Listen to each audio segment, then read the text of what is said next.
devuelto el dinero antes del juicio, sino que el Supremo no le condena a devolverlo, se queda con los 3,7 millones de comisión. Para estos jueces y fiscales consultados, el Supremo abre, por último, un camino insólito y peligroso y no contemplado en la ley: conceder atenuantes muy cualificadas porque los arrepentidos puedan ofrecer confesiones que sirvan a procedimientos futuros. La colaboración futura, recalcan, es una figura jurídica inexistente en España, que excede los supuestos contemplados en el artículo 21 del Código Penal y que puede propiciar confesiones fraudulentas. A mí me parece un contraste que no está justificado, en mi opinión. Yo entiendo que hay que incentivar la colaboración con la justicia cuando la persona que colabora cumple con unos mínimos. Primero, comunicar a la justicia algo que la justicia ya no sabe. Segundo, hacerlo siempre de manera con respeto a la verdad, sin mentir. Es decir, que no se convierta esa colaboración en la justicia en un premio por mentir y acusar a terceros de cosas que no han hecho. Y en el caso de Aldama no se cumplen ninguna de estas dos condiciones, que para mí son básicas en abstracto, cuando pensamos en cuáles son los incentivos que se generan, tanto los positivos como los perversos, cuando premias la delación. No se cumple que esto empezara desde el primer momento porque Aldama empieza a colaborar cuando han pasado 9 meses desde su detención, cuando la UCO ya ha pillado lo de los 10.000 euros, cuando ya ha pillado lo del piso de Jessica, cuando ya le tienen bastante cogido. Es decir, la colaboración de Aldama se arranca cuando los principales hechos delictivos que recoge la sentencia ya son conocidos por la Guardia Civil. Es decir, sí, hace algo importante que es reconocer que son ciertos, pero todos los indicios de que había pagado mordidas a Ábalos y a Koldo ya estaban en poder de la investigación judicial. 9 meses pasan, desde la detención hasta que empieza a colaborar. Y además empieza a colaborar porque está en prisión. Empieza a colaborar porque está en prisión en otra causa y se le libera de esa otra causa, que eso también a mí me ha parecido siempre bastante, en fin, difícil de entender. Y luego la segunda parte, que es la veracidad, que es que, oye, tú colaboras con la justicia y estás todo el rato aportando pruebas reales y no te inventas nada. Pues es que está demostradísimo que Aldama ha estado mintiendo a lo largo de estos meses. Recordemos, por ejemplo, sus acusaciones sobre que Begoña Gómez tiene cuentas millones de euros en República Dominicana. O sin ir más lejos a lo que recoge la propia sentencia. Hay 3 cosas que Aldama dijo durante el juicio y que la sentencia desmiente. Primero, Pedro Sánchez no es el número 1 de esta trama. Él lo dijo muy claramente en el interrogatorio. Pues no, la sentencia lo desmiente. Segundo, dijo Aldama que él había repartido 2 millones de la comisión de las mascarillas con Ábalos y otro medio millón más con Koldo. Ninguno de estos 2 hechos está reconocido como cierto en la sentencia. De hecho, dice que no es verdad. Dice que sí, que hay un indicio de que pensaba repartirlo, pero que luego no lo hace. Y luego, tercero, habla la propia sentencia de otra acusación que hizo Aldama, que es que había pagado al jefe de gabinete de la vicepresidenta María Jesús Montero. También está reconocido como un hecho incierto. ¿Cómo puedes premiar por su colaboración con la justicia a alguien que ha estado engañando a la justicia? Y luego, a mí ya el colmo me parece que, además de todo eso, Aldama se vaya a salir de esta historia con más dinero del que entró. Que esos 3,7 millones que recibió de mordida al final se convierte en una multa de apenas 140.000 más otro poco más. Porque le absuelden de ese delito.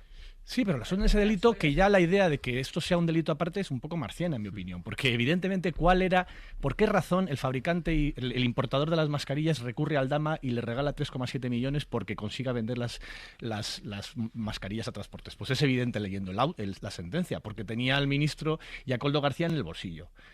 Ese dinero tenía que ser la responsabilidad civil, no un delito aparte de información privilegiada. Ya la propia petición de la Fiscalía tenía que haber metido eso como responsabilidad civil. Oiga, es que esto es lo que usted ha ganado con estos delitos. Estos delitos se hacen para ganar estos 3,7 millones de euros, que recordemos que en el fondo, en su origen, es dinero público. Es dinero que pagó de más la Administración para conseguir ese contrato, para conseguir esas mascarillas en un momento de extrema necesidad y que el vendedor no lo tenía en su margen, sino que tuvo que pagárselo un tercero por ese favor. Antes de ir contigo, Edu, déjame resolver lo de Muy Peñas, rápido, así lo de queda Peñas. claro. Yo creo que la ¿Cuánto diferencia colaboró entre o no Peñas, con la justicia? Entre Peñas y Aldama ¿Quién es muy denunció la notable, Gürtel? Es Peñas. Porque Peñas es alguien que es la persona que graba a Correa durante años y después, durante meses, y después se presenta en la Audiencia Nacional y entrega toda esa información. Es decir, la Gürtel se inicia por la colaboración de Peñas. El equivalente sería que a Peñas lo hubieran detenido y 9 meses más tarde, y cuando está en prisión, empieza a colaborar. No tiene nada que ver. No tiene absolutamente nada que ver. Y hay que recordar que a Peñas le condenaron a 3 meses más que a Aldama, 4 años y 9 meses. Y que además durante mucho tiempo estuve con una petición de la Fiscalía de 7 o 9 años, de bastante más tiempo. Es decir, que no es comparable. En realidad, lo más parecido a Aldama en aquel caso fue Correa, que sí intentó colaborar con la justicia cuando ya había sido detenido y que le dijeron que no. Veremos qué es lo que ocurre, porque en sentencia del Supremo se dice que Aldama ha colaborado en este y en otros procesos, que es una de las cosas que llamaba la atención. Ayer nuestro compañero Miguel Ángel Campos estuvo hablando con distintas fuentes jurídicas. Hola Campos, buenos días. Hola, muy buenos días, José Luis. Recabando impresiones, opiniones respecto a esta sentencia, tanto en lo que tiene que ver con Ábalos y con Koldo, como también con este caso de Aldama, ¿no? Sí, jueces y fiscales consultados por la SER recalcan que existía hasta ahora una jurisprudencia muy consolidada para conceder atenuantes muy cualificadas que no se ha seguido en este caso.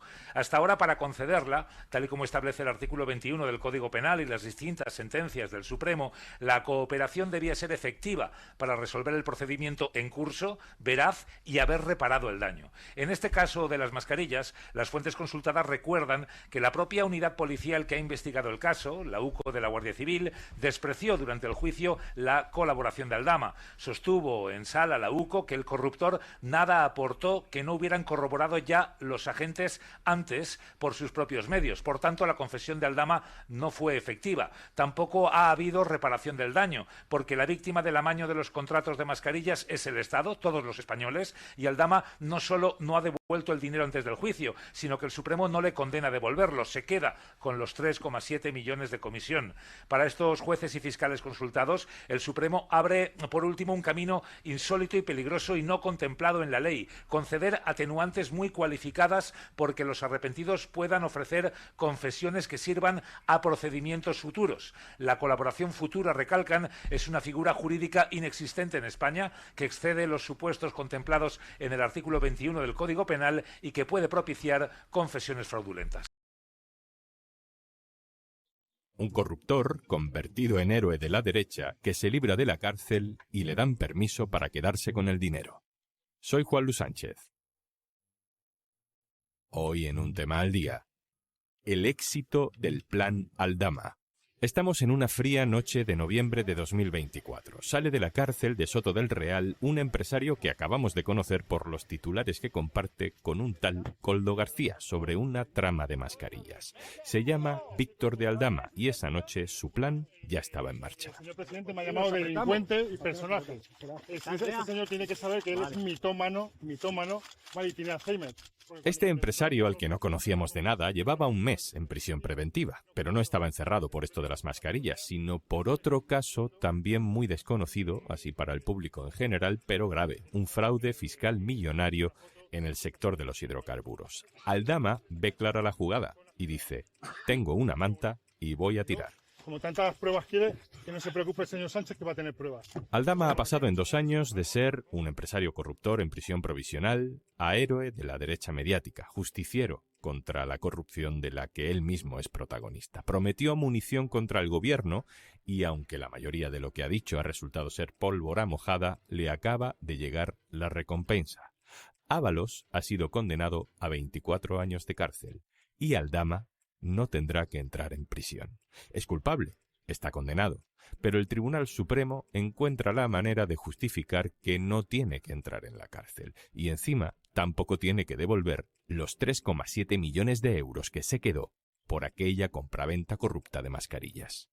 24 años de cárcel es la condena más larga que recordamos para un ministro de cualquier gobierno de nuestra historia reciente democrática. Los hechos son graves, sí. Es enriquecerse personalmente con contratos amañados en plena pandemia para beneficiar a un corruptor, a un empresario, que luego te daba un dinero a cambio. Así lo contaba el corruptor, el propio Aldama. A veces empiezan a pagarme en efectivo. Y yo empiezo a llevar dinero en efectivo a Koldo García y al señor Ábalos. Eran 3 piezas para un engranaje perfecto. El político de mucho nivel, Ábalos, con acceso a un presupuesto millonario de dinero público en un ministerio; un político de bajo nivel, su asistente, Koldo, que se mueve tejiendo favores; y un empresario que corrompe, que se lleva la mayoría del dinero y que gana mucho estando cerca del poder. Y yo le digo al señor García: ¿ahora qué hacemos?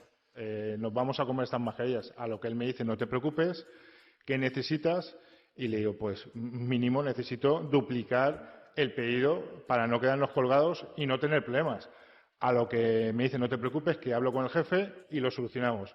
El político, el asesor y el empresario son 3 piezas que, sin embargo, no han tenido el mismo castigo. Tampoco social. Ábalos fue repudiado políticamente. Vengo solo en mi coche. No tengo secretaria. No tengo a nadie detrás, ni al lado. Me enfrento a todo el poder político. ¿Quién me lo va a decir? De una parte y de otra. Y lo tengo que hacer solo. Y Víctor de Aldama queda libre siendo culpable y se paseará como un héroe nacional. José Manuel Romero, hola. Hola, ¿qué tal, Juanlu? José Manuel Romero es director adjunto del diario.es. Romero, repasemos la sentencia, que es imponente. 24 años de cárcel. Digamos que el Supremo da por probado casi todo de lo que se acusaba a Ábalos. Absolutamente todo, porque ten en cuenta que la petición de pena de la Fiscalía Anticorrupción era exactamente esa, o sea que no han puesto ni un solo matiz a lo que la Fiscalía Anticorrupción planteaba desde el principio. De hecho, es la mayor pena de cárcel impuesta a un ministro en democracia. Y fíjate que ha habido penas importantes y graves por hechos graves que han ocurrido en la historia de España, como la pena a Barrio Nuevo por el secuestro de Segundo Marey por parte de los GAL, donde le impusieron 10 años de cárcel, o las penas a Rodrigo Rato o al exministro de Aznar, Jaume Matas.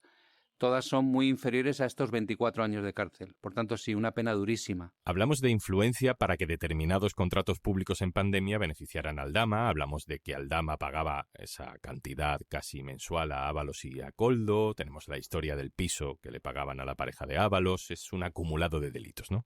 Básicamente le condenan por esos dos delitos de los que hablas, por el supuesto tráfico de influencias para adjudicar el contrato de las mascarillas a lo que la Guardia Civil considera el nexo corruptor o el jefe de la trama, que es Víctor Aldama, y además se le condena por el enchufe en dos empresas públicas, en Ineco y en Transatec, de dos mujeres que supuestamente mantenían una relación con el propio ministro de Transportes en ese momento.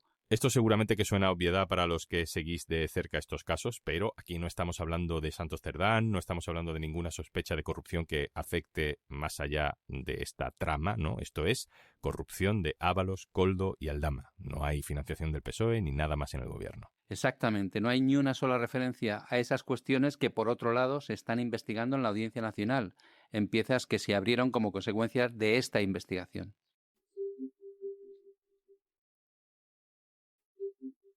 ¿Y por qué, Romero, si estamos leyendo que Aldama ha sido condenado a 4 años de cárcel, también estamos leyendo y diciendo que se libra de la cárcel?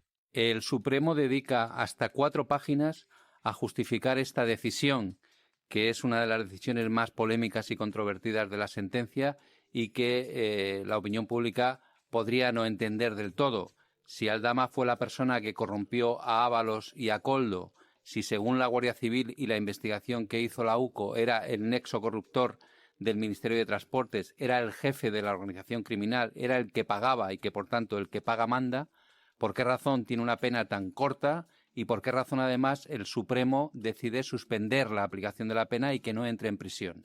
¿Por qué tiene una pena tan corta? Es lo que establece la Ley de Enjuiciamiento Criminal cuando alguno de los afectados confiesa el delito, cosa que ocurrió en este caso.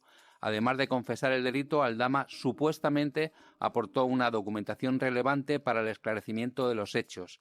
Esta colaboración con la justicia es la que valora el Tribunal Supremo para imponerle una pena de 4 años y medio de cárcel. Que los 4 años y medio de cárcel se dividen en 3 penas distintas por 3 delitos distintos y la pena mayor de esos 3 delitos es 2 años de cárcel. El Código Penal establece que en ese caso, en el caso de una pena corta, de duración corta, se le puede aplicar la suspensión de la pena, que de hecho el legislador tiende a hacer ese tipo de cosas. ¿Cuándo puede hacer esas cosas el tribunal? Cuando hay lo que ellos llaman un pronóstico favorable de que la persona beneficiada por esa decisión no va a volver a delinquir. Y acaban contando que el hecho de que la condición para suspender la pena es que tiene que hacer 1 año de servicios para la comunidad, digamos que ese hecho repara el mal causado a la sociedad española. Y te estoy citando palabras textuales de la sala que ha sentenciado este caso. O sea, me estás diciendo que Aldama no tiene que devolver el dinero que ingresó de la trama, no va a ingresar en la cárcel y le va a valer con hacer 1 año de servicios a la comunidad, un voluntariado. Exactamente, eso es lo que dice el Supremo. En el caso de que Aldama no aceptase hacer este año de servicios a la comunidad, no se le suspendería la aplicación de la pena e ingresaría en prisión. Y después el Supremo concluye diciendo que si acepta cumplir con este año de servicios a la comunidad, eso serviría como reparación al enorme mal causado a la sociedad. Esto es es habitual que una trama donde una persona es condenada a 24 años, el de al lado, el cómplice, se libre, por mucho que haya tirado de la manta o de parte de la manta? El referente más próximo en relación con el cumplimiento de la pena es el de el que fue ministro de Medio Ambiente en el gobierno de Mariano Rajoy, Jaume Matas. A este señor le condenaron por una especie de malversación de fondos públicos durante su gobierno balear a una pena de 6 años de cárcel que él recurrió ante el Tribunal Supremo. El Tribunal Supremo acabó recortando esa pena a 9 meses de prisión. Yo recuerdo una visita que yo personalmente hice a una cárcel en la Comunidad de Madrid para visitar a otro preso y allí estaba encarcelado para cumplir esos 9 meses de prisión Jaume Matas. ¿Por qué cumplió esa pena? Porque además de esa pena a Jaume Matas le esperaban otras causas judiciales por las que se le pedían altas penas de cárcel. ¿Esto se parece en algo a lo que le pasa a Víctor Aldama? Se parece mucho, porque Víctor Aldama está imputado en un caso de gravísimo fraude fiscal relacionado con el negocio de hidrocarburos, donde se le acusa de haber defraudado decenas de millones de euros y de tener ese dinero escondido en, no sé si paraísos fiscales o en el extranjero al menos. Bueno, Aldama también tiene una causa pendiente en la justicia, como la tenía Matas, pero Matas entró en prisión y Aldama, por lo que parece, no va a entrar en prisión. Hablando de la manta de Aldama, Romero, no sé hasta qué punto es importante lo que haya dicho Aldama en el juicio, que le vimos decir absolutamente de todo en el juicio. No sé si lo sostiene con documentos, no sé hasta qué punto la condena de Ábalos realmente se debe a lo que haya dicho Aldama. Pues esa es otra cuestión que vamos a intentar aclarar en el diario.es, porque ¿qué ha aportado Víctor de Aldama de nuevo que no supiera la UCO en ese informe? Pues aportó un manuscrito supuestamente por Koldo García donde se daba cuenta de supuestos amaños de obra pública en el Ministerio de Transportes, que es una causa que se está investigando ahora en la Audiencia Nacional y que implicaba supuestamente a Ábalos y a Koldo, y una declaración de Aldama metiendo dentro de esta trama corrupta y de amaño de obra pública a Santos Cerdán, el que entonces era secretario de organización del Partido Socialista. Sin embargo, las pruebas mayores de cargo contra Santos Cerdán ya estaban dentro del sumario cuando Víctor Aldama, digamos, tira de la manta. ¿Por qué estaban dentro del sumario? Porque formaban parte de todo el material electrónico que se le incautó a Koldo García en su casa, donde figuraban las grabaciones hechas tanto a Santos Cerdán como a Ábalos por el propio Koldo García, donde se sugería un supuesto reparto de dinero por el amaño de obra pública en el Ministerio de Transportes. Por tanto, ¿la colaboración de Aldama ha sido vital para el esclarecimiento de los hechos? Yo creo que no, pero el Tribunal Supremo lo sitúa como la razón principal para que hayan adoptado estas dos decisiones. Rebajarle mucho la pena, incluso la que pedía la Fiscalía Anticorrupción, que eran 7 años, y suspender la ejecución de la pena. Claro, pero de todo eso que me estás hablando, Santos Cerdán, Ábalos, los contratos de obra pública, todo eso es un caso diferente, ¿no? Aquí hay como una interconexión constante entre el caso hidrocarburos, el caso Ábalos en sí de las mascarillas, Aldama dando información sobre todos ellos. Sí, es así. Quiero decir, de ahí la complejidad de interpretar esta sentencia cuando habla de la colaboración con la justicia de Víctor Aldama. ¿Ha sido clave Víctor Aldama para conocer todo lo ocurrido en el Ministerio de Transporte durante aquellos meses de la pandemia? Yo creo que no. Que prácticamente todo lo relevante, todo lo importante, todo lo grave que ocurrió en aquellas fechas había sido ya acreditado por la investigación de la Guardia Civil, que es una investigación que se inició 2 años antes de que detuvieran a Koldo García y se abriera la pieza en la Audiencia Nacional. Bueno, la última, Romero, el impacto sobre el gobierno. Veíamos venir que la sentencia contra Ábalos iba a ser muy importante, no sé si 24 años es una cifra para la que estábamos preparados, impresiona, pero llega, es un golpe nuevo y no sé qué tipo de efecto calculan en Moncloa que puede tener sobre el futuro de la legislatura. Yo creo que ellos daban por amortizado que la sentencia iba a ser dura, quizá no tan dura de los 24 años, pero en cualquier caso durísima. Afecta a quien fue durante muchos años el número 2 del Partido Socialista y el ministro con el presupuesto de inversiones más alto del primer gobierno de Pedro Sánchez. Por tanto, el palo para el PSOE y para el propio Pedro Sánchez es durísimo.